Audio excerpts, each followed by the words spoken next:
This was, I would say, for this WrestleMania, this was, WWF firing on all cylinders in terms of huge popularity at the time in 1999. We will keep everyone updated because we, at any point, might have to take a break to do some interviews. That was just some guy that was just catering. Oh, we got catering here? No, not for us. No, not for us. Right.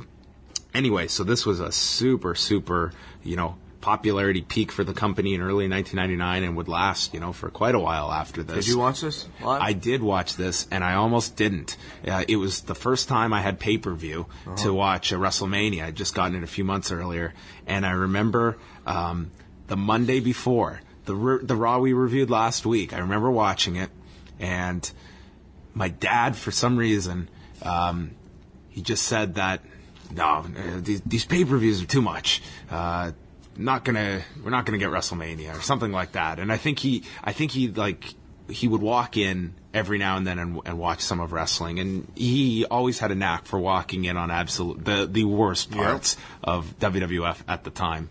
This is what I'm paying for? So this combined with, I'm not spending $35 on a wrestling pay-per-view. I said, I'll buy the pay-per-view. So anyway, my dad was just like, no. I'm not getting these pay-per-views. And he told me this, I guess it would have been the Monday night. So all week I was like, fuck, I don't get to watch WrestleMania.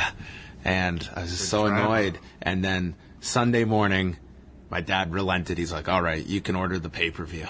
So I was able to watch WrestleMania 15. Your dad, I guess, what changed in that time? I don't know. Were you extra good?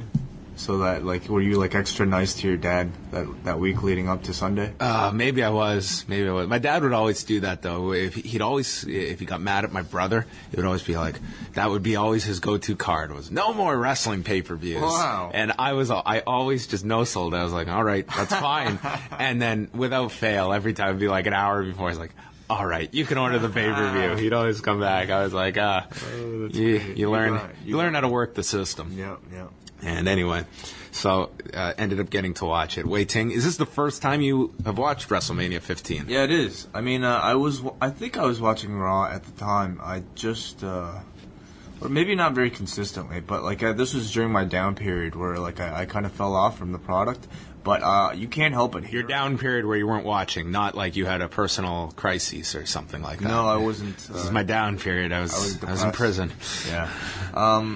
But you couldn't help but hear about it from school, from just all the people in school. DX shirts were really popular, NWO shirts were very popular. Not at my school. Not at your school, why not? We wore uniforms. All guys school. We wore ties. Yeah. The right to censor was really popular at our school. Yeah, that's right. But, everybody at school is talking about WrestleMania. You see it on TV everywhere. Howard Stern had a bunch of wrestlers on. I remember that.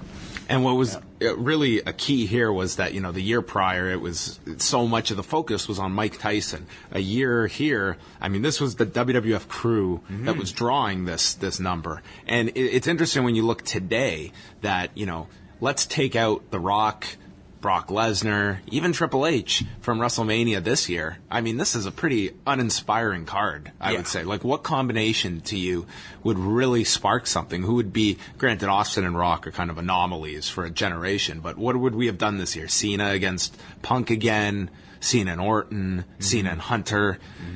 Doesn't really have that 1 million buy sense when you take away Hunter, I guess, wouldn't even be a regular guy if we're throwing him out of the mix as well. It's kind of, they're not using celebrities this year, but in a way it's kind of drawing from that kind of special attraction. The Rock is a celebrity. Yeah. Brock Lesnar is a celebrity outside of pro wrestling now even.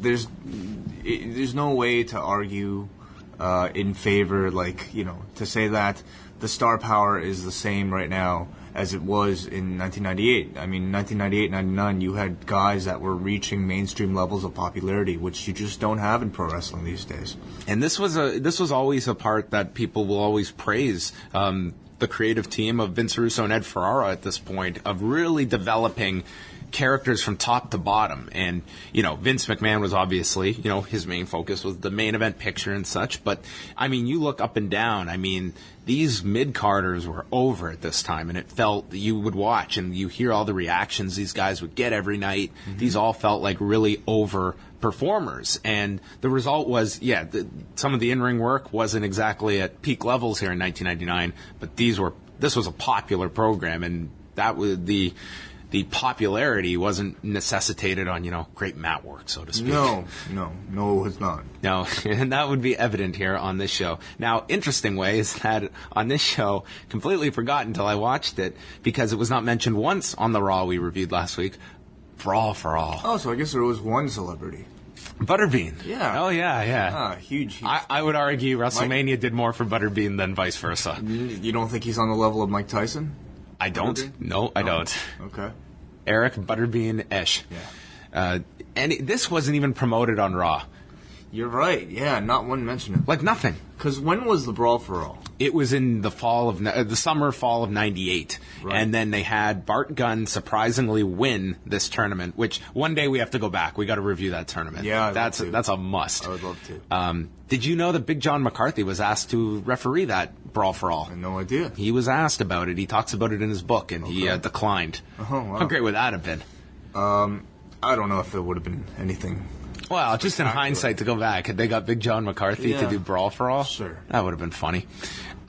Anyway, so they did the tournament, as has been talked about many a time, is the fact that it was really designed that, Dr. Death will run through all these guys and set up a big program with Austin and Dr. Death, and that did not work out as Williams got injured in his match with Bart Gunn, and Bart Gunn went on to a guy who had a very good left hook and could hit, and he ended up winning the entire tournament, and they decided, well, let's get a real boxer in there, Butterbean. And they actually gave Bart Gunn time off to train for this fight.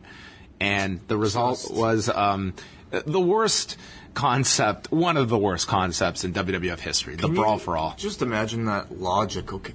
All right, so you can beat a professional wrestler who's never had any... Dr. Death, as far as I know, has never had a professional boxing fight, has he? Not pro boxing. He did do an MMA fight late in his career after this. Well, but yeah, he came from an amateur wrestling background. Since you can beat one of our employees in a boxing fight, we're going to put you up against... There were takedowns allowed in these Brawl for Alls. You could have takedowns. Well, just the leap, though, from Dr. Death to Eric Butterbean Esch, outrageous. Well, to be honest, I can't say if I was booking the WWF at this time and someone came up with this idea... I would have gone for it 100% too. The idea of getting all these tough guys to have shoot fights, terrible idea on paper, but listen, I would be so curious to watch it. You mean the Brawl for All? Yeah. Yeah, sure. If they did that now, I would be glued. I would be too. Even in hindsight, knowing what of a bomb this idea got, so many guys got injured in that. They missed time. Yeah. This was the culmination of it all. With even if you had, at least out of this, we got a new guy in Bart Gunn. What you're asking though is basically untrained fighters, amateur MMA fights with people that you're already familiar with. I don't think you could even get these sanctioned today. Yeah, I don't think so. Were these sanctioned back then? Like how were they? Did they go through a commission back then? That's a really good question. Because they weren't amateur. They didn't have headgear. Nope, they weren't amateur, and they got paid. So, that's a really good question because they were doing Raw in different states every week. My guess would be not. All right. They also showed a clip of Butterbean versus Mark Merrill. When did that match take place? That was in December of '97. They did a pay-per-view together, but that was not a shoot. Oh, okay. That was just a work that they did together. Jesus. So there you go. He was familiar with the WWF audience. Mm-hmm. So we get into WrestleMania, March the 28th of 1999 in Philadelphia, Pennsylvania at the First Union Center. And we had Boys to Men singing America the Beautiful. Very nice. They're men now. They're just men to old. What's happened to Boys to Men? You never hear of them? Men. They're now grandfathers, I guess. Yeah. You don't hear too much of Boys to Men. Well, they were big in the 90s. Okay, well, how many 90s acts do you hear from, period? Plenty. Destiny's Child just did the Super Bowl. There was Bewitched. They're not around. I guess much. Boys to Men, nobody ever really broke out into their own little thing. No. Yeah.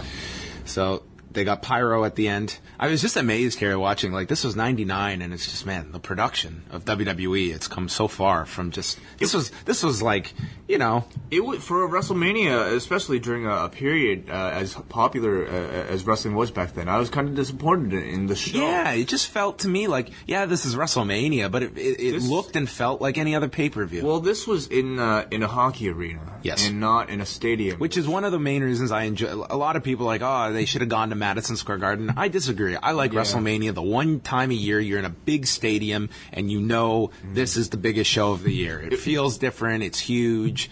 It really wasn't until WrestleMania 17 when they decided to do the stadium with a giant set and everything here. I mean, the set, there was no set. It was just a giant WrestleMania 15 sign. Yeah, that was it.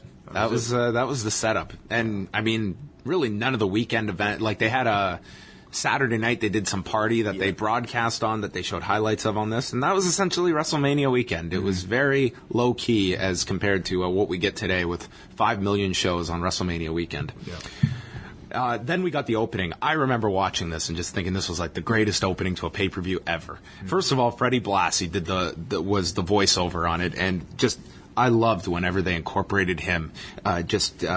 This was footage they used when they were cutting those first initial Attitude Era commercials, and they had this black and white warehouse where they had some of the legends in the stands and stuff, and this was Blassie there, and they compare it with the current talent, and just an excellent setup here for the pay-per-view. Just really cool, and I just always loved when they would use Freddie Blassie for stuff like this. Yeah, really well produced. You know, just to gave the whole thing a grand and epic feel. And I think the choice of Blassie, like he has done a number of these, and I don't know how he was selected. I mean, when you think of Freddie Blassie, you don't necessarily think of a guy to talk about pro wrestling in such a grand way. I mean, you think of more like a heel manager, don't you?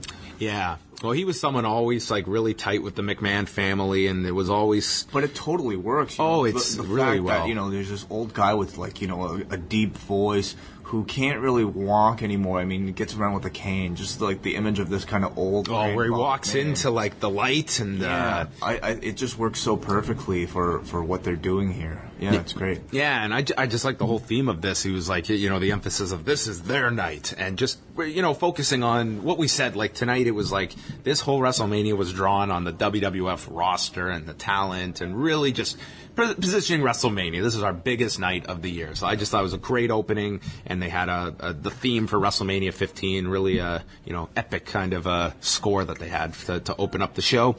And from there, Michael Cole and Jerry Lawler are calling the show because, as we noted last week on Raw, Jim Ross was not on the booth at this point and was doing this heel gimmick. And what a 180 for Jim Ross, going from frat party, and he would end up calling the main event of WrestleMania that Sunday. Yeah.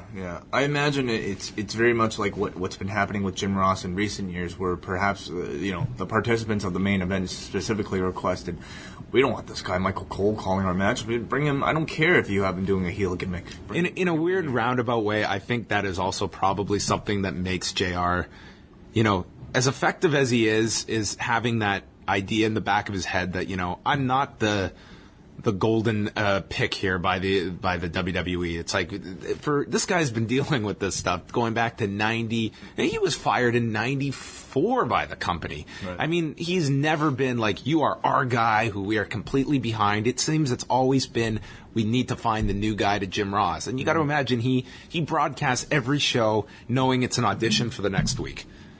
Yeah. Well, so you're saying that's keeping him on his toes? I just mean, I think that can be really, it's maybe unfortunate for a guy that is as talented as Jim Ross is, but I think it also keeps you. It's like he always has something to prove. Like exactly. You fucked up for. Doesn't allow you to coast. Sure. Is what I'm saying. Yeah, I could see that. Anyway. Sure. But the story behind this was that Austin and Rock really went to bat for JR, especially Austin, and demanded that he call the main event, and really probably saved JR's career, at least that initial time, where they were just going to go with Michael Cole at this point. And 1999, Jim Ross could have been done. Yeah, it's the same story as, Hunter Sean and the Taker, Hunter. Right, last year at WrestleMania. Yeah. So do you think they'll use Ross at WrestleMania this year? For what match? I mean, Taker and Punk? I don't know. Yeah, it's very possible. He's always around. I like the idea. Ross calls one match at WrestleMania every year. Yeah, I do too. But at what point does the WWE put their foot down and say, "Hey, okay, this guy's gone. Like, you know, you don't get the pick anymore." Like, yeah, maybe. Michael Cole is the guy. He's been here for 15 years now. I think he is accepted as the guy now by most people. I mean, one match every year. WrestleMania. I'm I mean, he totally can fine. still call a match. That's the thing. It's Absolutely. like, why not? I'm totally fine with it, but I just imagine, I mean, if it's Taker demanding it, he'll get whatever he wants, sure. So they open up the show. They call Rock versus Austin the most anticipated match in history. How did you miss the most anticipated match in history all these years away? I don't know. Tonight you complete your career as a wrestling podcaster. I've been anticipating this for the past, since 1999, I guess. Huge. That's how long I've been anticipating it, yeah. Billy Gunn, Al Snow, and Hardcore Holly open up the show for the Hardcore title. Billy Gunn defending the show. I don't know if we have, and I know we have reviewed some mid-'80s and early '90s shows that might give this one a run for their money. This might have the most Scott Putski nominees of any show we've reviewed, because I made note of quite a few. Okay. There were some big bodies on this show. Who are your candidates in this match? Coming out of this one, Billy Gunn was certainly, you know. I mean, I wouldn't say... But Hardcore Holly would be my nominee to come out of this match. Okay. We're going to keep a list, and we're going to name a winner at the end of this show. We don't always do Scott Putski's name proud, but on this show we will. Okay. So the crowd was just nuts here. Yeah. Holly comes out just in these plain black trunks, and then Gunn comes out, and they are the entire crowd, because he was coming out to the New Age Outlaws theme at this point. This was pre-Ass Man for Billy Gunn, and the entire crowd is reciting the lyrics to the New Age Outlaws theme as he comes out. Yeah, the You Didn't Know. Fuck. Yeah. Like, that was an incredibly over theme. It still is. It is. As you saw on Raw this past Monday. I mean, these guys have made a career out of basically the first 2 minutes of their act.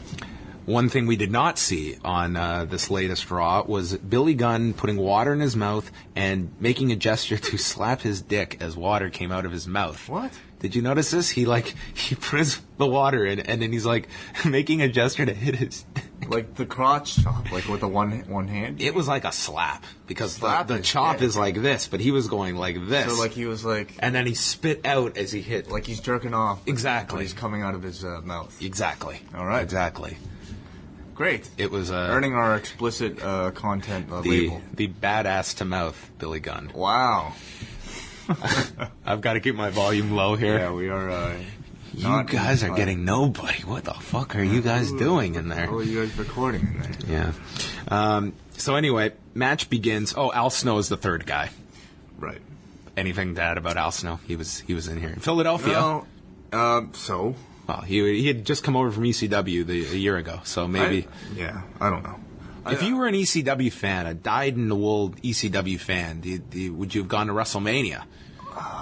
Or was it fuck the man? No, you know what? I mean, I'm the type of wrestling fan that, and I imagine that a lot of wrestling fans to feel this way. I mean, if WrestleMania comes to your town, it's like a once in every 10 to 20 years type of occurrence. It's like the Olympics. This is the one and only time Philly has gotten WrestleMania. Well, there you go. It's like the Olympics coming into town, and I would feel regretful to not make an attempt to show up. So I imagine, a lot of ECW fans are probably there. Probably way outnumbered by casual WWE fans, though.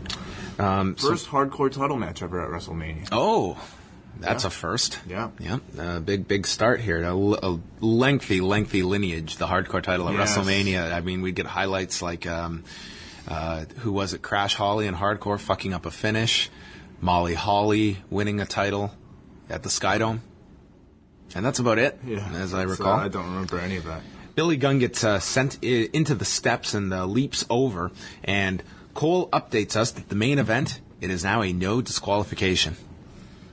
Great. To which I would say, anyone who would book a disqualification in the main event of WrestleMania, probably not the wisest move to go in to begin with. Yeah. Al Snow got a hockey stick and attacked, and it got a Let's Go Flyers chant going. They used a tray of drinks, and then Snow uses a broken broom handle. Gunn gets a chair, but is hit with the broomstick by Al Snow. Then Al Snow delivers the poetry in motion to Billy Gunn off of a chair, and then he goes for one to Hardcore Holly, who gets out of the way, but the camera missed that. Sabu's move, isn't it? Yes, he would. Off the chair. Yeah, he would do this. But this was, yeah, I guess Sabu would have come with first. Yeah. It was not called poetry in motion when Sabu did it, though. No. Al Snow attacked both men with head. Then he brought out a table, and there was already dry blood all over this table. So I don't know if they did something on Sunday Night Heat before this, but this was... Didn't they reuse the table? Well, there was blood on it. Like, I don't think it was purchased with blood on it. Maybe the person moving the table caught a splinter. A nosebleed? Or a nosebleed. Severe nosebleed. This Sure. was significant plasma. And Gunn hits a chair shot to Holly and then tosses Al Snow through the table in the corner for a big pop, hits the Famouser to Al Snow on the chair. Holly breaks the cover with the chair, and then he just pins Al Snow at 7 minutes and 7 seconds. Finished completely out of nowhere, and I would say that Hardcore Holly was definitely the least popular of the three here in terms of crowd reaction. He was also the heel, but yeah, just a surprising finish here, and Billy Gunn drops the title without being pinned. I didn't really find much of a flow in this match. It was just another one of those hardcore matches. Odd match to start the show with, a hardcore match. Yeah, I thought so too. But just one of those matches where they just hit each other with random objects, and then until you fill up your 7 minutes or whatever. It's like Lethal Lockdown. Yeah, there was I remember. I mean, what is it? WrestleMania 13. There was like an instance of a hardcore match that I really liked, and this was like, remember? Oh, that WrestleMania street 13? fight right after Brett and Austin. Right, with the Legion of Doom. Yeah, where they're and like the Nation, where they're just Right. like hitting each other with random shit, and like at that point, it was like one of the only WWE hardcore matches that I enjoyed because you had just seen such an emotional match, and the next match was just a complete release of like guys hitting each other over the head with random shit, and I thought that was perfect placement for a hardcore match. To start off a show with one, I don't know. It was still very novel at this point, I think, for at least national wrestling. But I mean, this was the beginning of like getting into the cookie sheet craze, as I would call it, and just I mean, it was just you were tired of it. The cookie sheet era. Exactly. You know what I mean? Yeah, of course I did. Any match with a cookie sheet, I wasn't interested in at all. Hardcore. They show highlights of a tag battle royal on Sunday Night Heat, a staple of WrestleMania pre-shows. Battle royals to get guys on the card, and the two finalists would get a tag title shot. And those two final men were D'Lo Brown and Test. Okay. What a random pairing. It really was random because you had D'Lo, who was a babyface, and Test, who was a member of the corporation. Yes. So they go to fight each other when they're the final two, and they have to be separated. Guys, you've got a tag title match now. So D'Lo comes out with Ivory, and D'Lo looking in tremendous shape here. I would go so far as to say this would be a nominee. D'Lo was... What? Really? Listen. It's hard to tell. Not everyone that's a nominee is the Warlord. Like, there are guys that are just, jacked. But then how do you measure level of, I don't know, perhaps well, I have enhancement? I have a complicated algorithm, and it involves kind of the visual that comes to mind when you say D'Lo Brown. And if said image on my screen is enhanced to my template of this person, I believe nefarious means might have achieved this image. Okay. Well, maybe you should head up the NSAC's their Nevada drug testing committee. Listen, if I was in charge of the Nevada State Athletic Commission and got my American citizenship, I think I'd do a hell of a job. Just with your eyes. Testing. You're on the juice. Everyone talks about these random drug tests. It's cost prohibitive. Well, guess what? I've got LASIK. Wow, okay. And my 20/20 vision knows. I can tell. Well, I'd like to see who you name the nominee. I'm staying out of this. I think this is a purely John Pollock, Scott Putski nominated edition. No, you got to agree with the nominee. He's not a nominee if you don't agree. Okay, fine. D'Lo Brown. To be honest, I wasn't paying much attention. Okay, well, Hardcore Holly, do you recommend him for a nominee? Listen, they're all big guys. I mean... See, this is a tough one because so many of them were big that became the norm. That it's hard to decipher. Realistically, I would assume everybody was on steroids. Well, there was no testing at this point, so no, not a big... Test would be my next nominee. Okay. Test was not tested.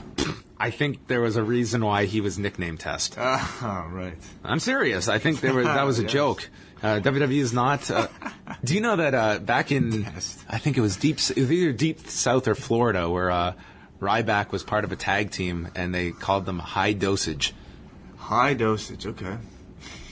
I mean, That's WWE, pretty funny. they enjoy these Yeah. little things. So anyway, D'Lo and Test challenging Jeff Jarrett and Owen Hart for the tag titles, accompanied by Deborah, who was in her special WrestleMania 15 bikini.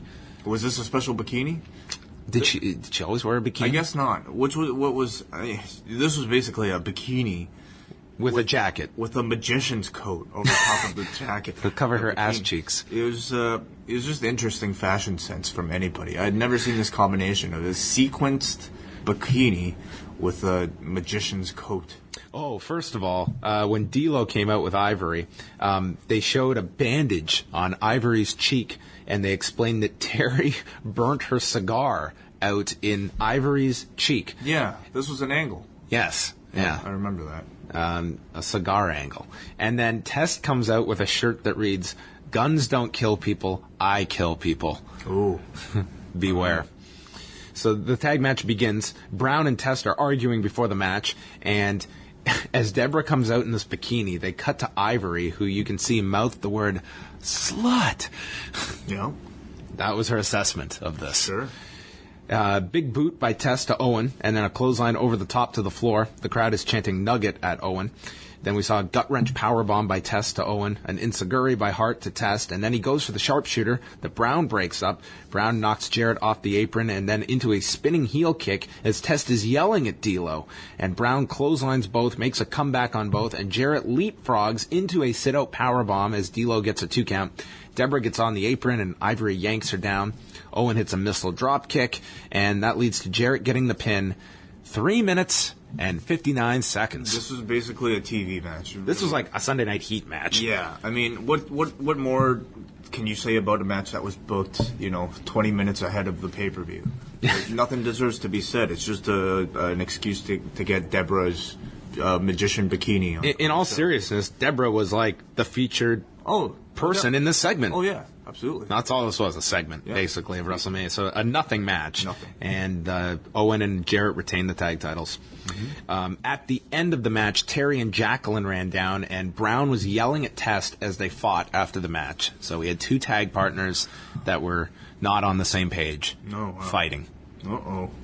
Why would you even enter this battle royal?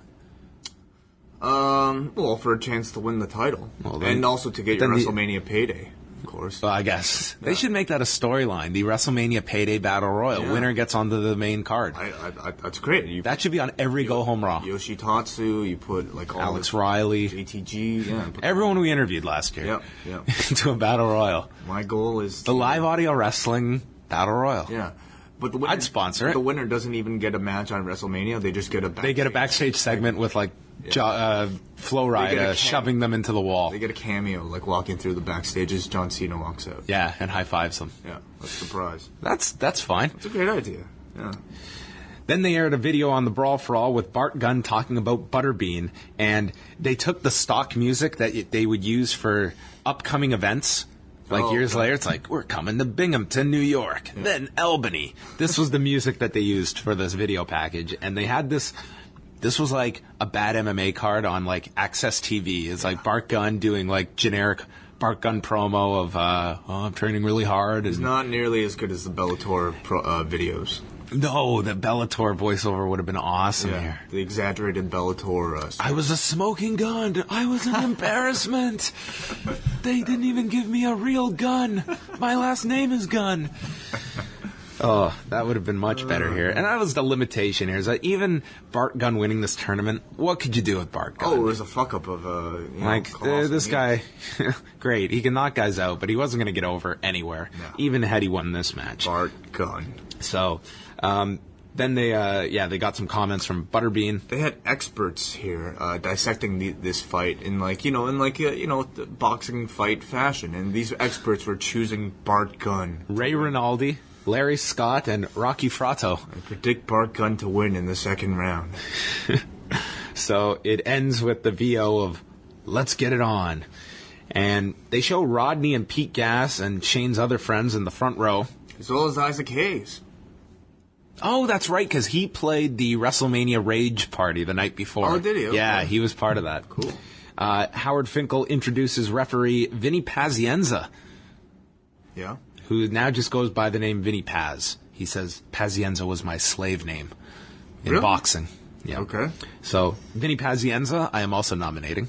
Oh, sure. This is going to be like a Best Picture at the Oscars. We're going to have like 10 nominees by the end of this. Okay. Then the judges are Kevin Rooney, Chuck Wepner, who, for those unfamiliar, was the basis of the Rocky movie. Right. Which they mentioned, yes. And one of the highlights to me of the whole show was the introduction of Gorilla Monsoon, who you could see looking very ill. He had lost a lot of weight and passed away later that year, so this would be his last appearance at a WrestleMania. Right. Just a massive reaction. Standing ovation in Philadelphia for Gorilla Monsoon. To me, a really great moment on this show. It was. It's a moment that I think you see quite often whenever they mention Gorilla, even these days, like for different, I forget what they would, but, different tributes. They would show this shot of Gorilla. Yeah, such a well-remembered personality that everyone remembered here. And it was, I remember watching this, and it was, like, very sad, because you could see that Gorilla was probably not in the best of health at this point. Mm-hmm. So Butterbean comes out, a record of 43-1-1 against Bart the Hammer Gunn. The Hammer, okay, because, like, a gun has a hammer. You're telling me that we couldn't come up with a better name? Like, this nickname was just brought out of nowhere. The Hammer. The Hammer. What about the Machine? Bart the Machine Gun, sure. Yeah. His fist is like an automatic. Okay. I don't know. Yeah. Anyway, Butterbean was the IBA Super Heavyweight Champion at this point. Yeah, no weight classes, I guess, in this match. No. This is... It's not about limits, it's about no limits. Yeah, sure. We had 3 one-minute rounds. Like, was this sanctioned? They mentioned that there was a commission at ringside, so maybe it was. Who the hell would sanction this? This is terrible. Keith Kaiser would not have given the okay to this. 3 one-minute rounds, you get 10 points for a knockdown, 5 for a takedown. So even the WWF knew the value of... There were takedowns in this? Yeah. Oh, my God. Well, why wouldn't he go for a takedown? Bart wanted to stand with him. We've seen Butterbean in MMA matches, and basically, there's no way Butterbean, once you knock him down, there's no way he can ever stand back up. It's like King Hippo in Mike Tyson's Punch-Out. Oh, the match is over. All you have to do is knock the guy down, and the guy can't even... Genki Sudo. He can't stand up, I think, on his own if he wanted to. Like, I don't know how he gets out of bed. He's just basically like a turtle. You put him on his back, and he's done. I don't know why Park Gunn didn't go for more of that. The lights, they turn the lights out, so you can't see the audience during this fight. I guess to add to the boxing feel. I guess, sure. Whatever. Anyway, Butterbean just hits him with a right hand and 2 follow-ups for a knockdown. Dude, just the body shots look brutal. Bart Gunn, this looked like the scene Butterbean filmed in the first Jackass movie, where it's like this guy was like, he's the local DJ that's getting into the ring with Butterbean. Except this was like Bart Gunn was playing Aaron True here. Yeah, exactly. Yes, Aaron True. Go look up his videos if you want some context. Our friend Aaron True. But, if you're Bart Gunn, I guarantee you he's never been punched by anybody this hard, this powerful. How do you even train for something like this? Yeah, so Bart's knocked down immediately, so 10 points to Butterbean. He gets up, and Butterbean with a right hook, Gunn is out, and the Pazienza just waves it off, and... He just, this was, fuck. This was near criminal. This was like Stefan Struve, Mark Hunt. Yeah, this was really bad. And the look on Gorilla Monsoon's face, he was in shock, checking on Bart Gunn of, what the fuck just happened here? He was hit by a hammer. Yeah, basically. I wonder how many people just assumed this was going to be a work. There were guys in the back actually betting on this fight. In the back. Really? What were the odds? I'd like to know the Vegas odds. Well, some of these guys probably thought, hey, Bart Gunn can land a punch here. They had watched him knock guys out in the locker room. You got to remember, this is 1999, where, the people weren't as educated in terms of, in terms of how a fight can be won. And it's like, oh, well, he hits hard. Maybe he'll knock out Butterbean. Yeah, okay, I guess. Anyway, so Butterbean, did you notice how pissed he looked after this? No. Like, he looked like really, like, get me the fuck out of here, and just, like, wasn't happy with something. I don't know what. I thought he just looked, like testosterone filled. Butterbean? Yeah. I don't know. Like just like, full of rage. Yeah, I knocked you out. Well, I'm the best. The post-fight featured the San Diego Chicken in Philadelphia running in. What's the deal with this? Like, was this an ongoing thing? I don't think so. It's just a mascot that people were familiar with. There must have been some type of backstory that we're not familiar with. I would love to know. I am not going to do any research into the WWF San Diego Chicken connection. But he runs in, won't shake Pazienza's hand, starts mocking him, and then Pazienza uppercuts the chicken's beak. Yeah. And lays him out. Knocks the chicken out. So that was it. That was the end of the WWE's flirtation with real fighting. This was the last shoot that we are aware of outside of, I guess, Kurt Angle, Daniel Puder. Yeah, that's right. I mean, in the end, I feel like it really exposed the wrestlers. I mean, here you have Bart Gunn, who is supposed to be the toughest legitimate fighter amongst your professional wrestlers, and he can't even last 39 seconds with this professional boxer. There was another time the WWF was gearing toward, they tried at one point in early 2003, to the point they even contacted the Nevada State Athletic Commission when Mark Ratner was still there. They wanted to put a fight together between Brock Lesnar and Lennox Lewis in early 2003. Legit for like boxing? It would obviously be rules that would not be straight boxing, because I think they'd want Lesnar to be able to take him down, but probably, as they've done in a lot of these boxer versus wrestler matches, stand up after 10 seconds, stuff like that. Okay. I think for the better, I would have watched it. Oh, absolutely. I would have watched it too, but if I was a promoter of Brock Lesnar, I was like, why am I going to risk my guy in a shoot? Yeah, if I was Lennox Lewis's manager. No, I'm sure there was hesitation as well on Lennox Lewis's side, but never came to fruition. After that, Paul White and Mankind. Highlights are shown from Sunday Night Heat, where they get into a fight backstage, and in the background, Steve Austin arrives at the building. And Kevin Kelly is with Mankind to say that he did everything he was asked with all the hurdles put in front of him, and Big Show is going to see an angry young man tonight. All right. Angry young man. Not a description I think of to Mankind in 1999. An angry young man. Young man. He was like 2 years away from retirement here. Yeah, young retirement. Okay. From there, we go to Big Show against Mankind. Michael Cole calls Big Show the most coveted free agent in sports entertainment history. Sure. Yeah. Yeah, at the time. I guess. Yeah. If it's my contract's up and I'm going to the WWF, not a big free agent frenzy. Do you think ECW put in an offer? New Japan? No, probably not. They cost a lot, though. Yep, that is true. This, for those that missed our review last week of Review-A-Wai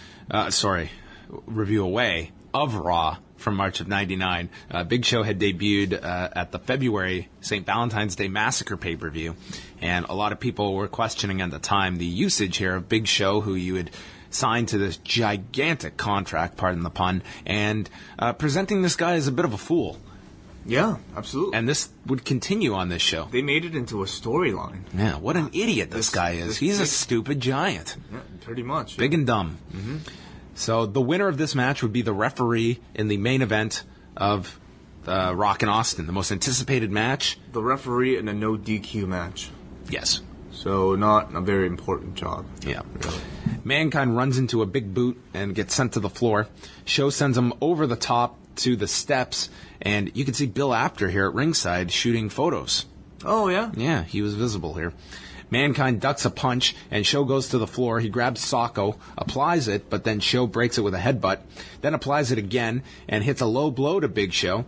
Show lifts him on his back, and in an absolutely painful-looking bump, Big Show just falls backwards with Mankind like a knapsack on his back, and Big Show with all his weight just lands on top of Mankind. Like there was no cushioning this fall. This just looked utterly painful to take if you're Mankind. Mm-hmm. Mm-hmm. Like crushing ribs painful. Match continues where Show attacks Mankind on the floor with a chair. Then he sets up two chairs in the ring and choke slams Mankind through both of them for the DQ At 6:50. Now, how does that work? They're brawling on the floor and they're basically doing chair shots to each other. Yet inside the ring, if you chokeslam somebody through 2 chairs, you get DQ'd. It's within reason. So 2 chairs is too much. Too much. 1 chair is okay. Yeah, it's one chair multiple times. It's like in Canada where you have beer commercials where you can only have 1 beer present on screen per person. You can't have the 2 of us with 8 beer bottles on a. I learned that in school. It's got to be 1 chair. 1 chair per person. Okay. Yeah, that's allowed in 1999 WWF. Yeah. That's in the rule book. Shawn Michaels cites later. Okay. So, Show is drooling here as he tosses a chair at Earl Hebner, and Vince McMahon comes out looking upset. And what are you doing? What have you done? And he admonishes Big Show in the ring, calls him a nobody, and then Vince. His throat is grabbed by Big Show, and he goes to chokeslam him, but ends up calming down and puts Vince down onto his feet. And then Vince continues to yell, and he ends up slapping the Big Show. And Big Show punches him, lays him out, and goes to the back as Briscoe and Patterson come out to check on Vince. And then in the back, we see Mankind taken out on a stretcher to the hospital. And McMahon says, "I want that big son of a bitch arrested for assault." And this was after 6 weeks. Big Show was turning into a babyface. His first of, I think, 85 turns we have seen over the past 14 years involving this man. I think 6 weeks and they turned him. Well, I think really from the get-go, they really messed this guy's, whatever potential they had in him. They just messed it up, I thought. I think in hindsight, way hindsight here, we always talk about, it's really tough when you debut someone before WrestleMania. And clearly they had no big plans for him at this WrestleMania. He was not in any key spot here. I'm sure they did before. I'm sure they had high hopes before. Well, 6 weeks, and you built up to a 7-minute match with Mankind. Even this Mankind match could have been big, on paper. Yeah, maybe, but I would have maybe just saved him till after WrestleMania. Sure. Maybe. Bring him in, but yeah, they really got off to a bad start with this guy. All right, so 8 days ago we were talking about the Big Show and his first 6 weeks in the WWF. All people heard was a zap. What happened during that zap? We have lived through a lifetime's worth of UFC 158 pre-fight interviews.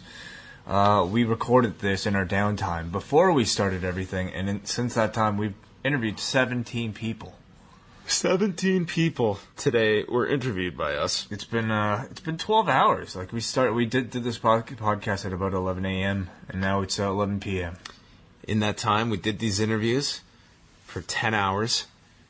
Then we went for dinner.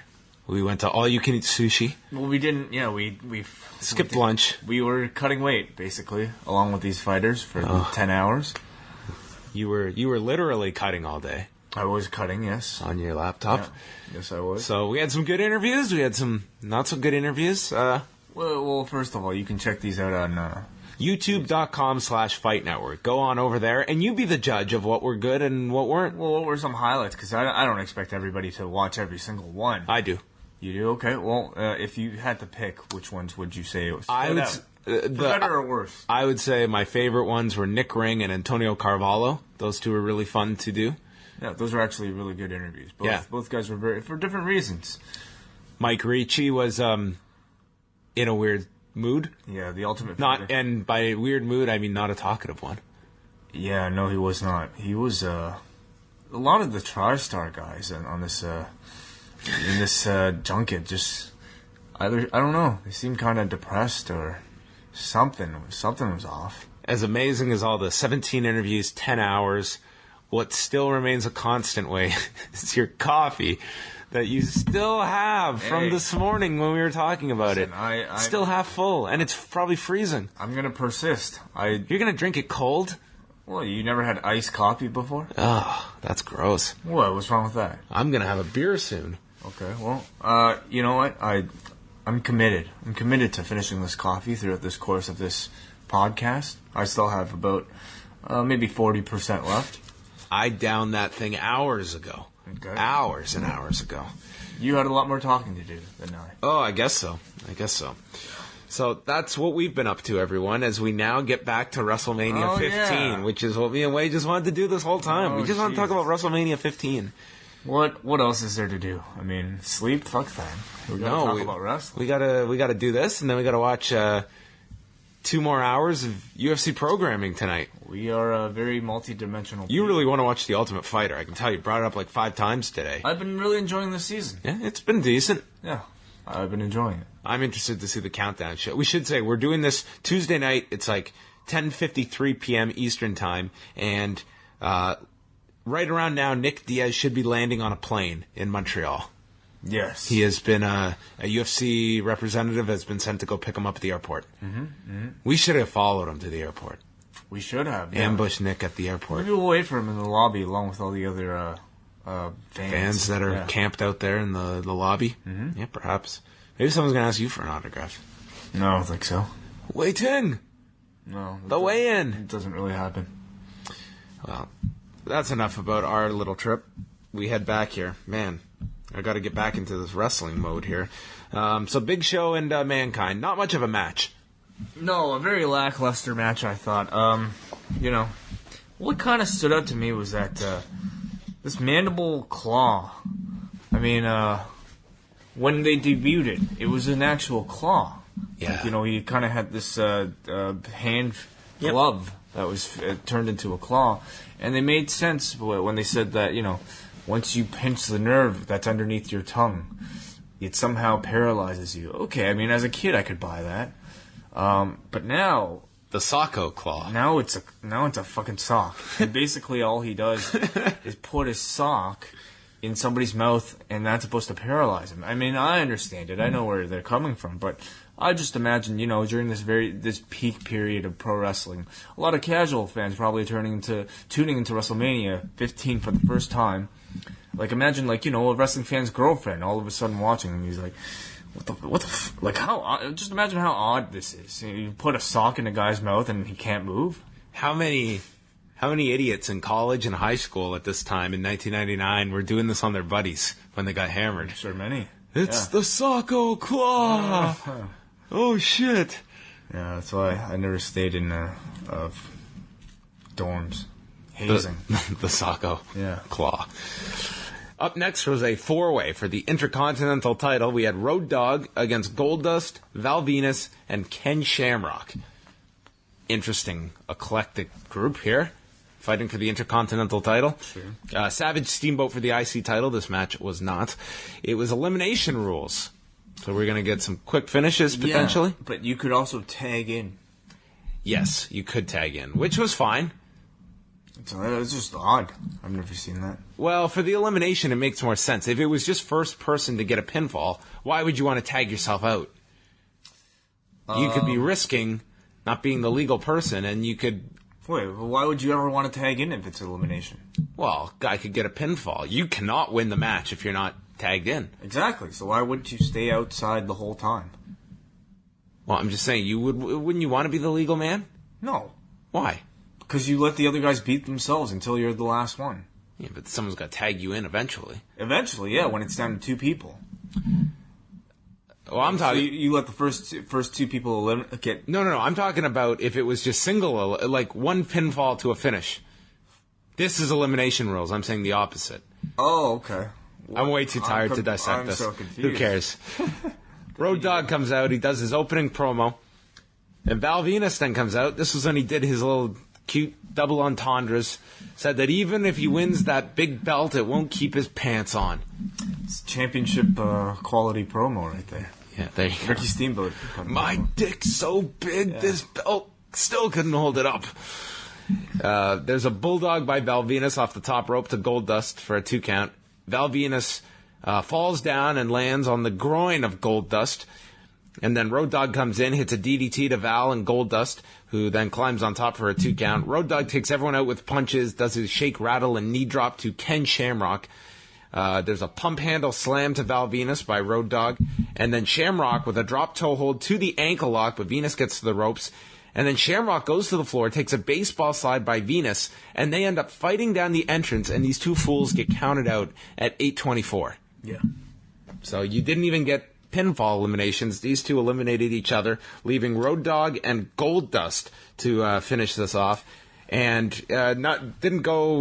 didn't happen really much of anything here. We had Ryan Shamrock grab the leg of Goldust, and then Road Dogg just hit a power slam out of nowhere for the win. It was really odd because Ryan Shamrock was outside, and the spot was supposed to be her grabbing Road Dogg, I think. I don't know. Something was really messed up here. Something was really screwy. And Road Dogg just simply goes for his finish to pin Goldust.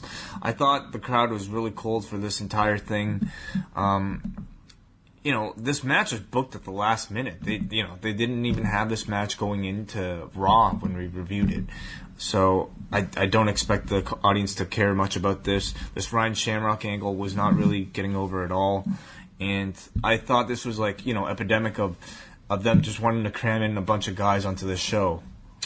Afterwards, Ryan Shamrock, she had accidentally grabbed the leg of Goldust, and Goldust yelled at her, and then Blue Meanie says, "I was right about her," and Goldust kicks Ryan Shamrock away and leaves with the Blue Meanie. Great. Mommy and Daddy here. Yeah. Big Show's arrested by a bunch of officers and then put in a car to explain him being gone for the rest of the show. And then we got a replay of our great flamethrower angle. First, where Kane burnt the retina of China, and then Triple H coming back with a flamethrower and burning Kane's face off. Typical build.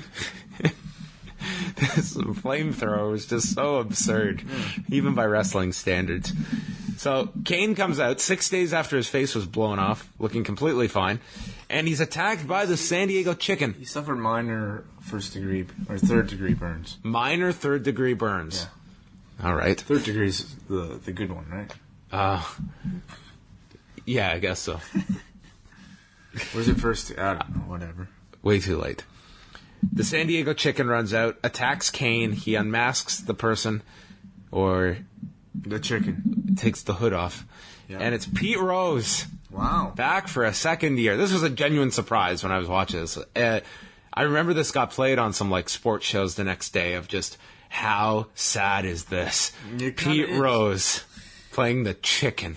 It is sad, and I think at the same time it's still remarkable that I don't think it's sad. I just view these as kind of funny, and I think Pete Rose is hilarious in these. And it was all the more fitting that it was in Philadelphia this year. And he took another tombstone, and this would be his second of 3 WrestleManias he would do this. Yeah, I wonder how they agreed to. I guess what else is he doing, huh? Yeah. And now he's in the WWE Hall of Fame. Yep. So there you go. It all paid off for him in the end. So Triple H runs out from the crowd as Kane is awaiting him to enter, and Triple H with a low blow from behind to start the match. And there was a back body drop to the floor by Hunter, sent Kane into the steps and then off the apron into the barricade. Crowd was dead here as Hunter got sent to the floor from the ring. Kane grabs his throat on the steps and crotches him on a barricade, knocks Hunter into the Mean Street Posse.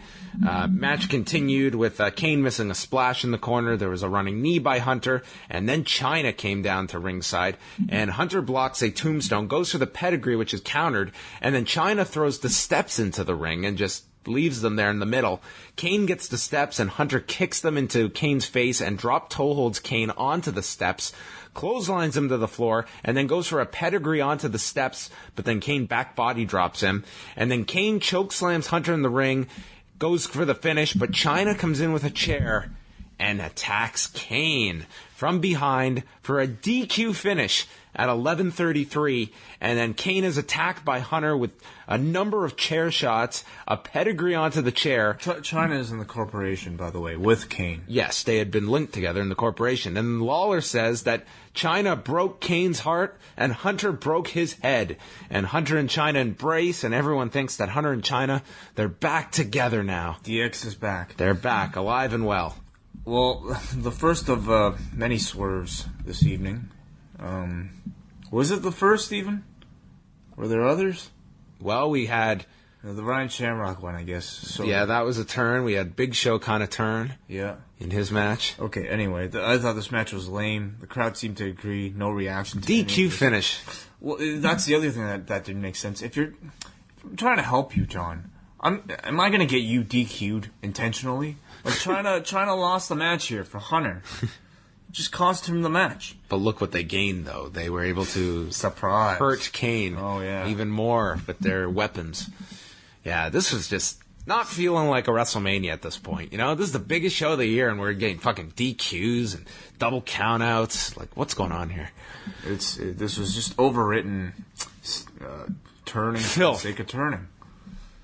Kevin Kelly is in the back, says that Mankind has been taken to a local hospital, and then Vince McMahon walks in and says he has a great referee shirt in his own gym bag, and I'm going to be the special referee. He said this in the most plodding, slow voice imaginable. It honestly felt like an episode of Raw, because this is like, you know, an angle they would do on Raw. Stay tuned throughout the show to see if Vince will be the referee. Maybe Vince will show up and rock Cena this year. Yeah, sure. No. Yeah, it was very much feeling like a Raw. You were right.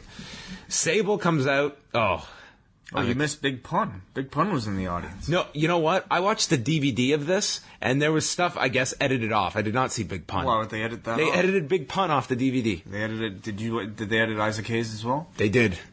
It was weird because like Big Pun here, he was like in the big. He was big, yeah. He would have been my favorite rapper. Oh, really? Big Pun. Intended. Yes, that's right. Yes. Anyway, he was in the 9th row here. Whoa! They put Isaac Hayes. They put the Mean Street Posse in the front row, but they put Big Pun. You want a beer? I'm okay. I got coffee for now. Thank you. Beer and coffee. Later on, I'm definitely down. But we need a bottle opener. Those are Heineken, so you might. Fuck. We don't have a beer opener, do we? Oh. Yeah, I don't know, man. This is a problem. Use a key or something. Just use a counter. I don't know. Something metal. No. Does that work? That's glass. You probably don't want to put that there. I've only seen this work. Well, but I've never tried it. I don't know. I think you're probably going to damage this counter at the Sheridan, but don't smash that on anything. I don't see any good coming out. That's the dumbest thing I've ever seen in my life. John put his beer upside down on a fucking. I thought it was gonna work. On a. Just keep talking for a minute. On a drawer handle. He put this bottle upside down. Where the fuck do you think this liquid would have traveled to once you opened this bottle, John? Now I can hear the sounds of him spilling his beer everywhere. This has been a great review. 12 hours in the making. Now I'm gonna have to walk all over this disgusting floor. It's all in the sink. You've wasted a beer? No, it's still drinkable. We just can't open. We can't open any of these beers. We don't have a beer opener in here. Well, review ruined. I think it was going so well. I'm frustrated now. I just wanted a beer. There's got to be something.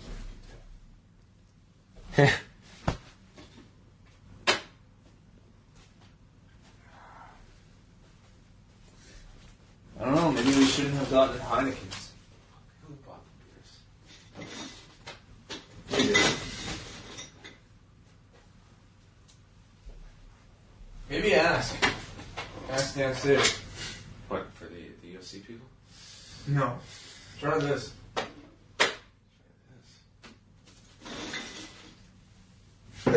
What the? Are you kidding me? You were joking, weren't you? Saying if I try this. Wait. No. They have like clasps on them.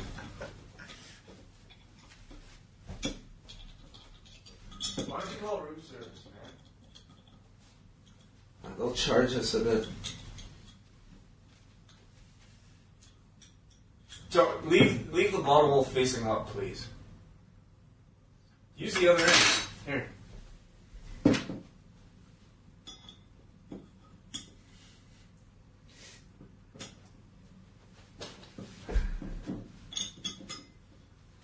You don't have like a keychain or something that's got a bottle opener on it? No.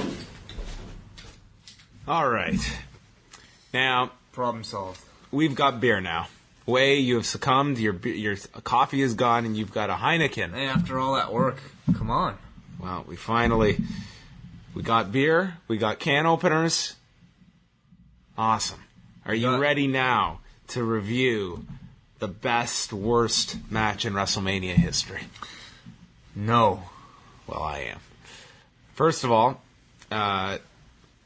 Sable comes out to a massive pop, gets onto the mic, asks the boys if they're ready for the grind. They were all ready for the grind in Philly. It's not even a double entendre. She just comes out and grinds her hips, gyrates her crotch. Well, she's forward. She's to the point. That's what heels need to be. Are you guys ready for me to gyrate? Yep. Are you ready for the grind? I guess this is tame compared to today. I mean, now we have wrestlers gyrating, letting their pigeons loose. Yeah. Sable and Tori for the women's title, not to be confused with Tori Wilson. This was the original Tori in the WWF. Jesus, perhaps the ugliest wrestling outfit I've ever seen. This was the female Giant Gonzalez outfit. Yeah, I don't know what she like a one-piece bodysuit. Well, some people, when you think of the Attitude Era, you think of Playboy. I mean, this was an era of magicians' bikinis. Well, this woman was completely covered up with the suggestion that it was see-through. No, Lawler said this. Dude, there was no suggestion. This was some type of fucking tiger striped bodysuit. This was like when the Ultimate Warrior had the painted on muscles, or like Giant Gonzalez, except this was she was half tiger. The hell happened to this woman? We've never heard from this woman ever again. I don't know. Tori, gone. So Cole asks, what is she wearing? Right at the start of the match. Lots of stalling here at the beginning as Tori is spending a bunch of the opening on the floor, runs Sable into the apron, and then Tori is Irish whipped into the barricade. Cole says that Sable's in-ring skills have improved over the past year, right as Sable overshoots Tori on a crossbody off the apron and nearly kills herself. Just cleared Tori. Tori mounts her with punches, throws her into the corner. Sable can barely run into the corners. This was slow motion running. If you were watching this on the smallest speed on your fast forward. Mm-hmm. Then they fucked up a bridge spot into a backslide for a 2 count by Tori. As Michael Cole is calling this great action, they mess up this bridge. Then Tori goes for a mid-ring crossbody, comes up short, and takes out the shins of Jimmy Corderas with this mid-ring crossbody. Then Sable goes for the Sable Bomb, to which Tori falls out upon receiving this Sable Bomb. So she, then we get Nicole Bass running in. And it was just a debut? This was her debut. And her setup was Lawler saying, have you not heard her on Howard Stern? And military presses Tori, and then Sable hits the Sable Bomb. 5 minutes and 6 seconds. This is one of the least remembered god-awful matches in WrestleMania history. This was terrible. Worst match on the show. Oh, yeah. This was really bad. Tori goes for a victory roll at one point, and she pretty much lands on her neck. Another time, Sable kicks Tori's midsection, and Lawler says, there goes the ovaries. Oh. There goes the ovaries. I like how there's these horrible spots that you got, and I also got my own set, and we didn't even have a crossover for completely different. So lots to glean from these 5 minutes of great action. I mean, I do have to say, I think Sable might be better than Tori here. Tori was I don't know. really bad. They were both pretty bad in this. So anyway, we move on. There's a video on the X-Pac Shane McMahon feud with Chyna helping Shane win the European title on Raw, and then comments from the Mean Street Posse. And X-Pac says he's going to make Shane pay his dues. His dues will be paid tonight. Kevin Kelly is with all of DX for a big reunion, including Triple H and Chyna, and says that Chyna has come home and now DX is stronger than ever. All right. Foreshadowing. It's Shane McMahon against X-Pac, European title match. Test is in the corner of McMahon. Test looking just Test-like. And Briscoe and Patterson attack X-Pac during his entrance, but then they fight him off. And Cole says, this is about X-Pac's way of life versus Shane's way of life. Ooh, yes. These contrasting worldly views coming together to collide at this match. Test pulls Shane out of the way of a Bronco Buster on the floor, and then Test runs X-Pac balls first into the post, which Michael Cole repeatedly calls the spread eagle. Yeah. Spread eagle. Mm-hmm. Shane gets the heat and goes for the people's elbow, but X-Pac gets out of the way, and there's a low blow by Shane as the ref is with Test, whips X-Pac with a belt, and then Shane takes a back body drop to the floor, and then there's a plancha delivered to Shane, who attacks the posse in the front row, and it ends with Test clotheslining X-Pac. Shane then gets crotched on the top rope and takes a clothesline and hits a superplex, but Test breaks up the cover.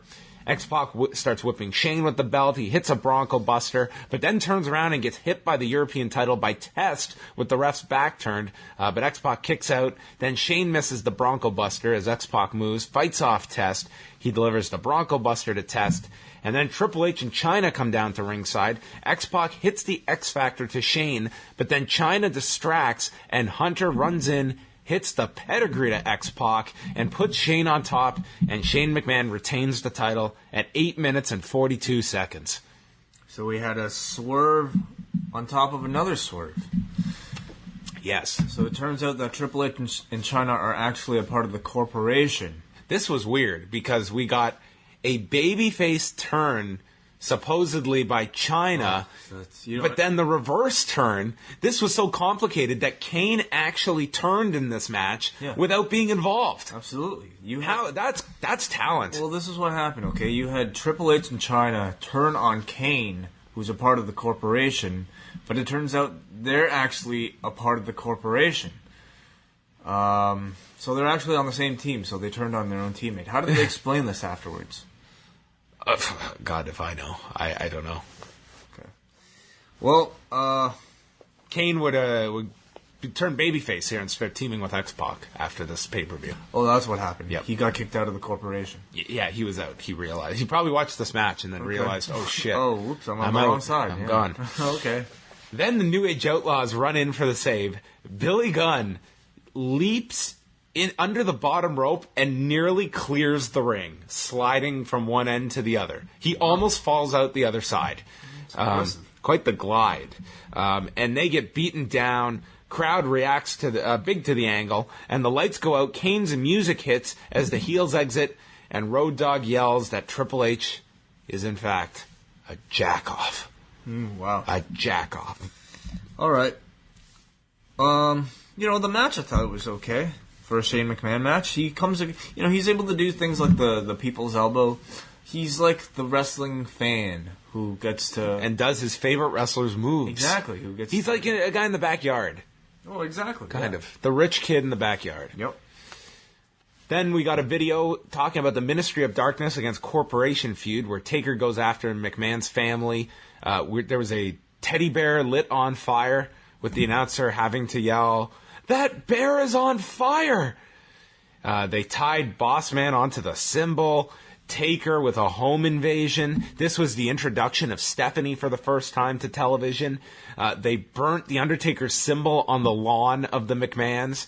And then Taker shows up in Kane's outfit to go after Vince McMahon. So the dressing up as other people, very much in style in 1999. Mm-hmm. And now my DVD way, it cut out the big boss man's entrance. Why would they do that? I don't know. The video ended and he's just in the ring. I know that couldn't be true. I don't know. I fast-forwarded to this entrance, so I can't tell you. I cut it out for my viewing as well. You just wanted to get right to this Hell in a Cell. Oh, I was that excited. Well, Paul Bearer was in the Undertaker's corner. The Undertaker came out dressed like a updated version of Batman. Yeah, in a cape. Yeah, he was wearing a cape. He also was he had his symbol on his chest, but it was cut out so that the skin was the symbol. Right. Like this. Like a mesh thing. A little odd. So the match begins. Crowd was not into this at all during the early, middle, and late parts of this match. Boss Man attacks with handcuffs and then cuffs the Undertaker to the cell and starts attacking him with a nightstick, but then Undertaker falls down and the handcuffs break, and Taker was slightly bleeding from the forehead. Yeah, this was really odd. Obviously, the handcuffs weren't supposed to break so easily. And now, it was kind of amusing seeing Taker still, like, pretending to be chained up, like, attached to the fence, even though he wasn't handcuffed. It was an illusion. Yeah, phantom cuffing. Yeah, he was used to it. But it makes me wonder, like, what was the spot that was supposed to have him break the cuffs? Like, was he supposed to power out, you think? Yeah, perhaps. I don't know. It was obviously very shitty handcuffs if they broke so easily. He'd be a terrible cop, Boss Man. Breakable handcuffs. That's why he needs part-time work in the WWF. Yeah. So Taker ends up getting a chair and runs Boss Man headfirst into the cell off of his shoulder. Crowd started booing the match at this point. Taker went for old school, which was just school at this point, and gets crotched on the top rope and sent to the floor. Then Boss Man misses him in the corner, and Taker just hits the tombstone. 9:47. Just a terrible match, I thought. Yeah, this match sucked. This is at the level of Undertaker's worst matches. And as much as the streak means something right now in 2013, for a long time it was like he always had bad matches at WrestleMania because he was put in there with like Giant Gonzalez, King Kong Bundy, and this certainly fit into that category. Yeah. And, put on top of that, there was a streak going on of classic pay-per-view level Hell in the Cell matches, and this definitely broke that. Yep, absolutely. I mean, at this point, you can really tell that this crowd was not buying anything. They were not buying that this match was going to end unless somebody got on top of that cell. That's what everybody was waiting for. The reaction as a result was completely muted. You had two heels as well. Yeah, that's true. Yeah, this whole feud took place between two heels. It was like it was the buffer before the main event. You're right. People in their minds had Mick Foley and Undertaker in their mind here for Hell in a Cell. This was a terrible Hell in a Cell match, a terrible Undertaker WrestleMania match, and really, really bad. Really bad. I mean, but you couldn't get a Mick Foley dive off the top of the cell. But what did they plan instead to make up for that, John? Well, the Undertaker signaled to the ceiling, and the Brood rappelled down from the rafters. Christian, Gangrel, and Edge. They tore the top of the cage open, and they started feeding something through the top, and it was identified by Michael Cole as, oh my, as a noose came down into the ring. I so vividly remember watching this, wondering, what are they going to do? And then the Brood harnessed themselves up, flowed into the rafters, and then they put the noose around the Big Boss Man's neck. They cut to Paul Bearer, who's hitting the Hell in a Cell control to lift the cell, and the Boss Man suddenly realizes what's happening. He kicks away to try and save himself, and then suddenly goes lifeless and is hung from the top of the Hell in a Cell and dies on pay-per-view. We got to watch a live hanging. There was a live hanging on a pay-per-view, and Taker just shifts him. This is how you know you got a real pro. He takes Undertaker and turns him around to face the hard camera because he had shifted around back to the camera. Cole's his commentary throughout this murder is like, is it symbolic, King? Is it symbolic? No, it's figurative. It's literal. Pretty literal. I mean, we're watching a man die here. I don't know how much of a symbol he has. And the lights go out, and it's, well, time for the main event. No, dude. They must have cut this out. What a show! They cut to the fan access package after this. It's like, okay, well, this man died, and here's what happened last night at fan access. Isaac Hayes performed. So it wasn't all bad news. No, I mean, guy's dead, but hey, we got some great entertainment last night. It's an execution, that's all. Oh, this was so stupid. This is way too much. This is, fuck. This was. I am curious though. How do you work that? How do you work a live hanging? Well, you can see the noose didn't tighten up, right? Still, he was hanging by his neck. Well, yeah, I don't know. That's a secret. Maybe he really. Oh, never mind. No, I don't think he did. No, he didn't. Main event video package. Oh, how awkward.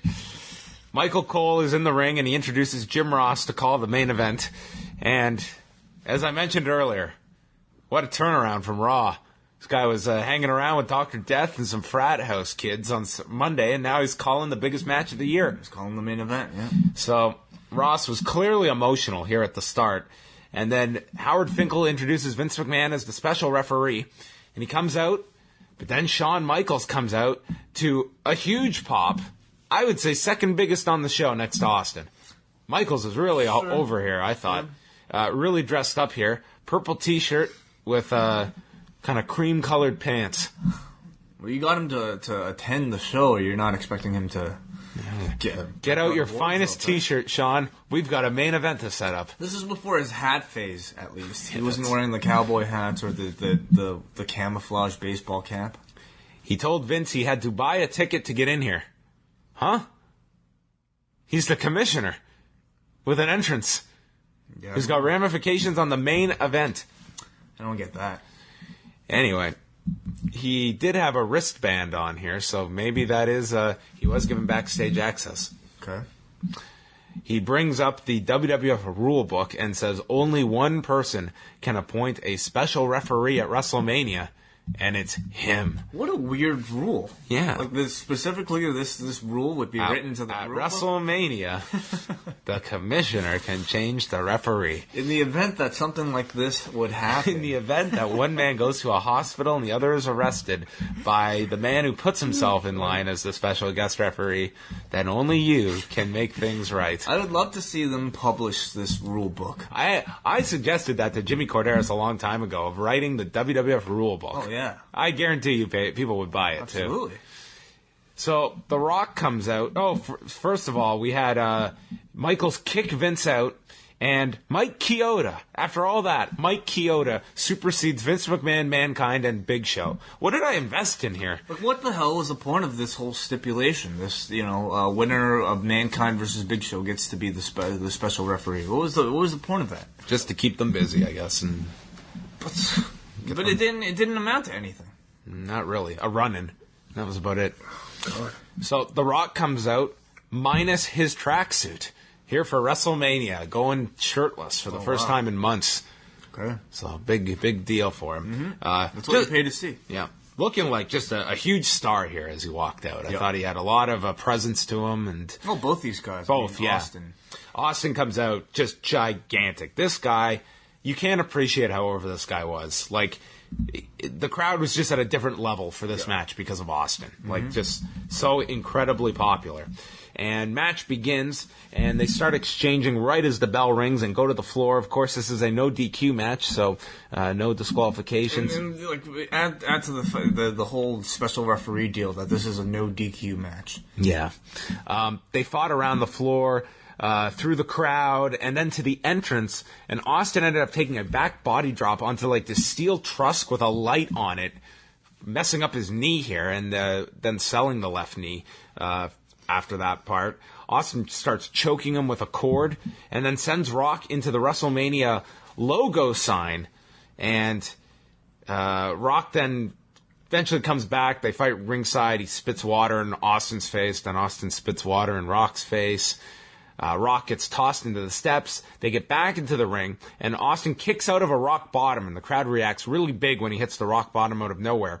Then Rock gets a chair. Austin stops him, goes for a shot, but he ends up laying out Mike Chioda with the chair. With an unprotected chair shot. Mike Chioda took this one, unprotected. Save your big bumps for Mania. What does that tell you when Austin was putting his hands up for chair shots here and Mike Chioda was not? That means Mike Chioda's real man. Rock attacks the bad knee with chair shots, and then to the head, Tim White runs in and counts two, and they show a replay of Chioda getting hit, and Lawler calls for Austin to be disqualified. He should be DQ'd in this no disqualification match. And Ross notes what a WrestleMania this has been, and, Jim Ross, bit of hyperbole there. We saw Samoan drop for a 2 count. Rock got upset, and then hits a rock bottom to Tim White as Lawler yells, "No disqualification! He can't be disqualified." And he turns around, gets hit by a stunner, and then Earl Hebner runs in for a near fall. That gets a big pop. Then Vince McMahon comes down, There's a low blow to Austin, and then McMahon decks Hebner to help Rock, and then Mankind runs out, holding his ribs. He takes out McMahon. Austin gets a 2 count with the roll-up.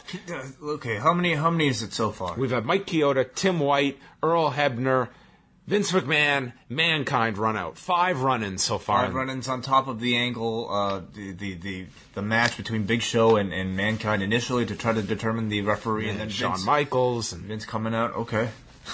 Just so you're keeping track. This is all within 10 minutes. Austin hits his Thez press and elbow drop. Rock comes back with the rock bottom, but then misses the people's elbow. Austin blocks another rock bottom attempt, hits the stunner, and gets the win. Huge pop at 16:53, and they cut away to a shot of a very dejected Vince McMahon at ringside, and then Mankind presents the title to him. He ends up drinking beer with Earl Hebner, and my God, Earl Hebner could not have looked like the happiest guy in the world here. He was just grinning from ear to ear, chugging beers with Steve Austin during the post-match. And afterwards, Vince starts yelling at Austin, saying it's his belt. Austin attacks him, hits a stunner in the ring, pours beer over Vince, and steps on him. Ross was really good here, selling the big title change and a vast difference here from Michael Cole. But that ended WrestleMania 15, so you got the big babyface win by Austin after months of chasing the title. This was, I would say this is the worst of the WrestleMania matches these two have had in their trilogy. Oh, yeah. And, I still thought this was the best match on the show, though. Okay, maybe the match itself. This was just way overbooked. Jesus, like, it was a lot. What was with all, Vince gets kicked out because Shawn Michaels says so, and then he just comes in and just does all that anyway? I mean, and then Foley, counts the pinfall. I think, at some point, it really diminishes the value of the win when you have so much illegitimacy surrounding the title. And for a match as big as this, at an event as big as this, you want it to be clean. And this was anything but. Yeah, I agree with you. There was just, there's certain elements where you're right, that it felt closer to like some Raw main event than your biggest show of the year. So there you go. That was WrestleMania 15. I mean, one that did tremendous business at the time, something like 850,000 buys, I think, roughly. So huge business. But as a show, I thought this was one of the weaker WrestleManias, and I give this one a 3 out of 10. Yep, I give it a 2 out of 10. 2, wow. I didn't really like anything. No, it was not a great WrestleMania. What was who's your Scott Putski award winner? Oh man, I lean Test in this. Test was pretty jacked at this point. We had Hardcore Holly in there. We had Vinny Pazienza. Who else did we have in there? I put D'Lo Brown in there. Yeah. There were quite a few. A lot of first-time nominees, I'd say. Yeah, Are you going to give it to Test? I think so. All right, congratulations, Test. Ken Shamrock you could put in there. Yeah, sure. So lots of options. So there you go, everyone. We are now going to head on over to the feedback, see what everyone else had to say about this show, because there was lots to talk about. And let's start off with Sean from New Jersey. Other than Rock and Austin, most of WrestleMania 15 has been pretty much forgotten. Honestly, other than the main event and the Hell in a Cell match, could anyone really name a single match on this card before watching it? As a continuation of last week's review, the WWF continued to make Big Show look like an idiot on this show. First, he misses Austin arriving at the building during Sunday Night Heat, then he gets DQ'd for no reason, and eventually arrested for punching Vince. Also, it sounded like Vince may have been wearing a lav mic when he came out after the match. Yeah, I noticed that. Well, yeah, it sounded very clean, the audio, so. You could hear everything he was saying, including the classic, "I'm Vince McMahon, damn it." What a women's title match. Tori's outfit, which I can only speculate was a tribute to Giant Gonzalez, made for an interesting women's title match that would have made Kelly Kelly proud. I had forgotten just how loose match rules were during the Attitude Era in the WWF. Blatant low blows, chair shots, belt whipping, and the inability of referees to use countouts were all over this show.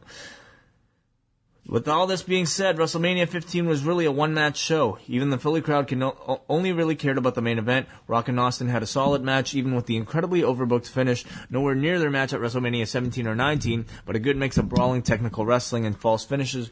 Overall, a below-average WrestleMania with a good main event and a subpar undercard. 5 unprotected Jimmy Corderas nut shots out of 10. Yeah, poor Jimmy there, taking that mid-ring crossbody. Paul Ellett, when you announced you were going to review this WrestleMania, two things jumped to mind right away. The superb women's match and Shane's prepubescent glee at receiving a lap dance from Deborah at the pre-WrestleMania party. For a WrestleMania, this show felt extremely ordinary in terms of production and card. Take away WrestleMania in massive letters at the entrance, and you might mistake this for a Raw episode from the time. It seemed their fixation with TV ratings and keeping viewers tuned in crept in here despite being pay-per-view. I will say that the live crowd reacted big to the finishes of average matches. The heel turns from trips in China were met with audible gasps, which was impressive for a Philadelphia crowd, while the show-long question, pun fully intended, of who would referee Rock Austin placed more grandeur on the main event, it was beneath both. Road Dogg and Billy Gunn felt like they had been placed in the other's match, and you had tag title match contenders thrown together on heat.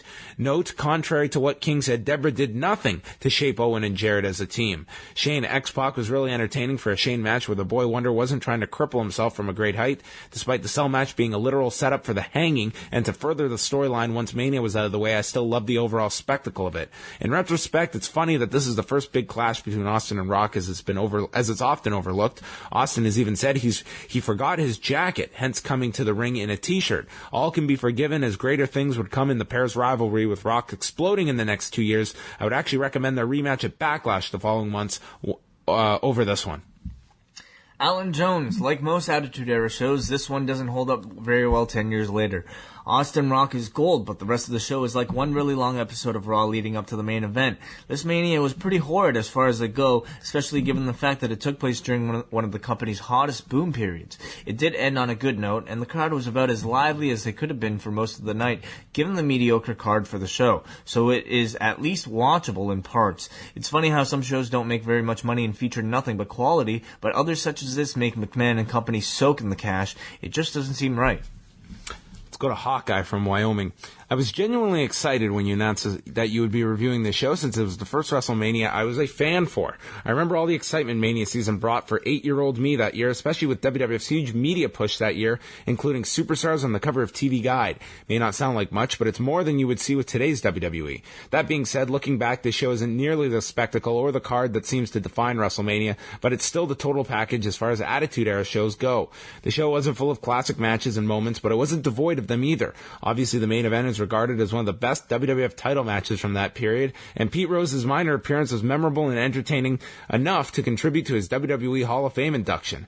Like all programs from the Russo era in any company, it has its share of hilarity, intentional and otherwise. From the previously mentioned Charlie Hustle run-in to Butterbean punishing Bart Gunn for the fall of Dr. Death, even Michael Cole's incredible Hulk-style sad walk of solitude as he left the announce table, WWF maintained a bit of the old-school silliness in the midst of the edgiest time in history of the business.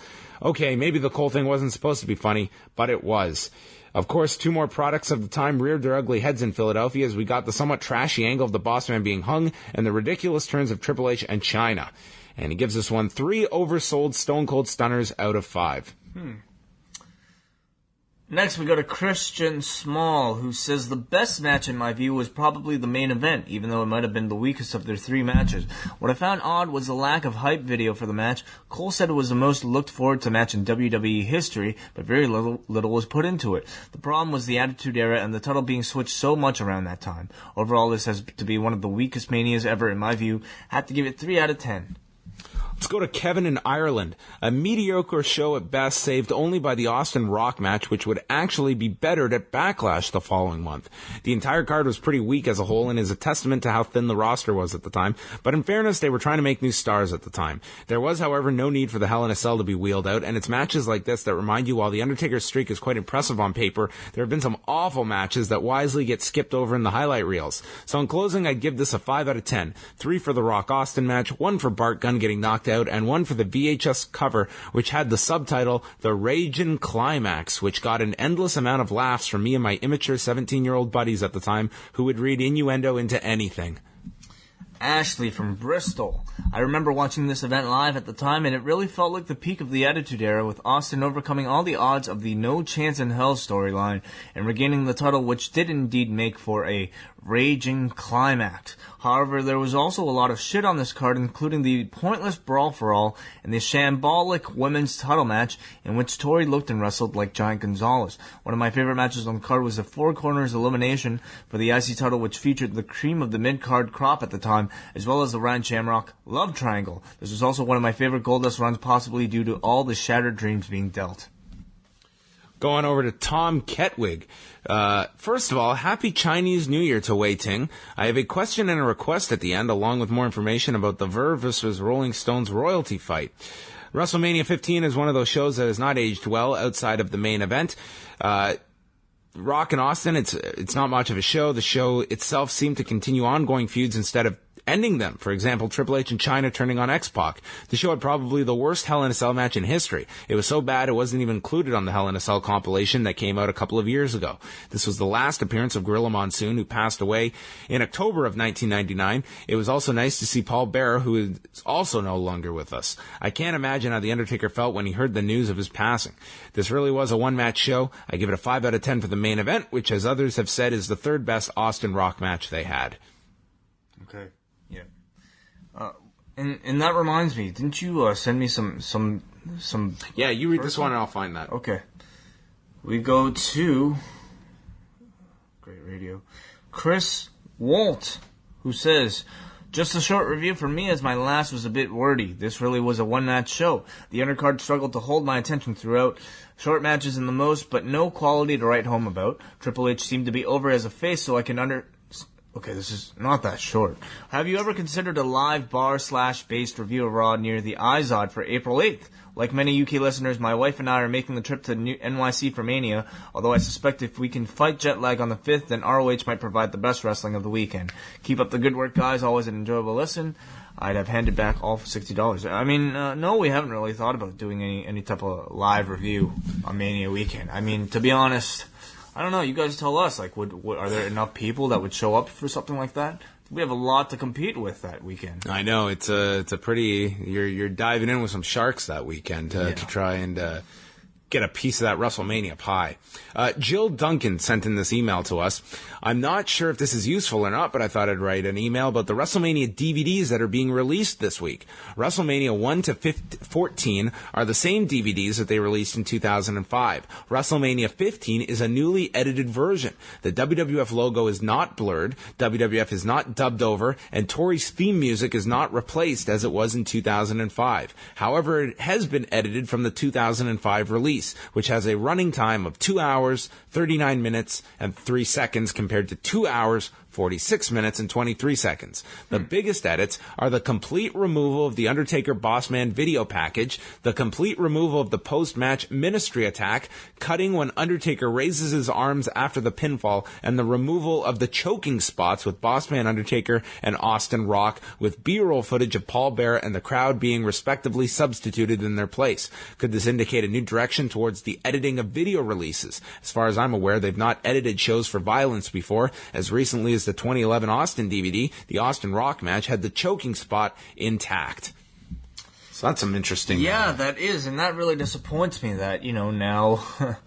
On the one hand, they've finally removed all the terrible blurring from the WWF logos, but on the other, they've gone ahead and edited content, like actual content. And in this case, really, actually, my favorite part of the show, the boss man hanging. So if you wanted to watch that, I mean, unfortunately, there's no way. It's a real shame. Yeah, I've always been a proponent of leaving things as they were. And I always hate when we go back in those WCW early 90s home videos where they'd cut out matches and stuff. Just give people the whole thing. And this is like history. You're not offending someone if they're purchasing a DVD. You know what I mean? I mean, especially if it's from the past, right? I mean, like some people... What are we going to do now? Are we going to make Austin and Brett black and white for the blood scene? Like... Sure, yeah, or just cut it out altogether, maybe. Ugh. Maybe just cut the wide shots the entire time. That's going to turn people off. Just the slightest bit of editing. I think wrestling fans get annoyed at that stuff. I think that sucks. Chris in Ottawa writes, "Hey guys, if I had to sum up WrestleMania 15 with one word, it would be disturbing. From Butterbean..." Hold on, the other thing is, would they have kept the Benoit stuff from WrestleMania? Well, they've only released the first 15 DVDs, I think, so he wasn't there. Do you think they'll cut that out? I would think no, because they've put out lots of stuff with him on it. And that's the main event. I mean, kind of hard. It's hard to get around that stuff, especially for 20. Well, they'll just replace it with crowd shots. Like for the whole main event. They'll just cut Benoit It's out. Triple H versus Shawn Michaels. Yeah. That would be quite the editing job if they could pull that off. Especially the finish. They could do It'd be really tough. Photoshop. Hunter pins himself. Or submits. Chris in Ottawa talks about being disturbing. From Butterbean decapitating Bart Gunn in the idiotic Vince Russo project, The Brawl for All, to Big Show dropping all of his weight onto Mankind, making him sound like Wai watching China in a gangbang, to Bossman being lynched by a gang of undead bloodsuckers, to the Goldust Blue Meanie Ryan Shamrock stable, to Tori's bodysuit from the Giant Gonzalez collection, I found it deeply disturbing that such a lucrative era could be so shitty. The Attitude Era seems to have had more to do with a world hungry for risque content and less to do with delivering a quality product. I award the show no points out of 10, and may God have mercy on our souls. P.S. I will say I enjoyed the reception for Shawn Michaels, who managed to get both Hat Guy to chant HBK and Vince McMahon to break character. Dan from Beverly, England. Hi guys, this is my first attempt at feedback. I only started listening before Christmas, but already through the majority of the back catalog of our shows. I remember the first time I saw this was Christmas Day 2000 after getting it on the Best of 99 box set. As a present, let's say it wasn't the greatest gift. As WrestleManias go, this is without a doubt one of the worst for in-ring action. Mankind vs. Show is brutal and a total waste of the Big Show character. Not sure if they were hoping to use Foley to get him over like he had previously done with The Rock.